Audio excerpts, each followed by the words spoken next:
Okay. Yes. And by offensive, I mean dirty. Is that okay? Yes. Well, all right then. So, as a young lad, I was raised Roman Catholic.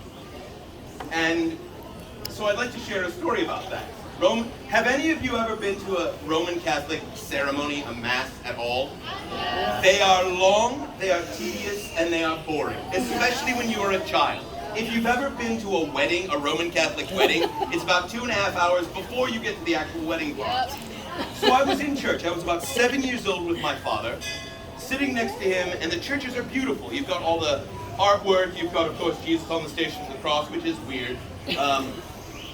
Kind of when you're a kid, you're like, look at all this, but then you're bored. So I started counting tiles, didn't know what to do, and then on the altar is this beautiful box. It's called the tabernacle. At the time, I did not know that the tabernacle was about that big, that deep, covered in gold, but it contained all of the accoutrements for the ceremony. So it has the wine, the bread, the smoking thing on a censer that ninjas use. But I didn't know that at the time. So I said to my dad, I'm like, Dad, what's in the box? And he did what any good, sensible parent would do. He looked down at me and said, shush. Fine, about 10 minutes later, I'm like, come on, Dad, what's in the box? And again, he just looks and he's like, shush. About 5 minutes later, I'm like, Dad, what is in that box? And he looks at me and he said, Jesus' head, shush. So in that moment, I learned I had a very complicated relationship with the Christian faith. And you might wonder why I'm telling you this story. I'm telling you this story because it sets up this song, and it helps you understand that we always make fun of the things that we know best.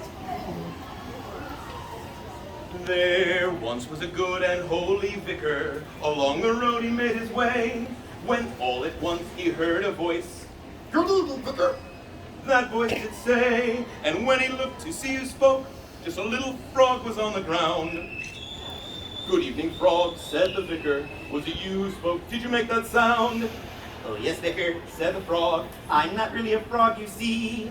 I am really a choir boy. A wicked fairy put a spell on me. And the only way this spell can be changed, and I turn back," that little frog said, "is if somebody takes me and puts me in a place where a holy man has laid his head."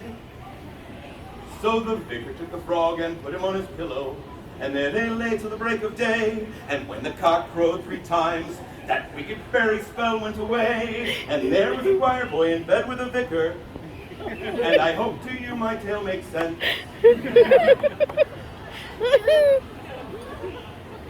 For there, my lords and ladies of the jury, rest my case for the defense. Oh, see, that's the perfect laugh right there.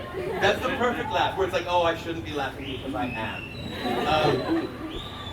The whole point of comedy, I truly believe, is to find those things that are just juxtaposition and change. And also I know comedy grows and evolves. It always has to. Because things that were funny 100 years ago, they're not funny anymore. Things that were funny about 50 years ago, they've changed a little bit.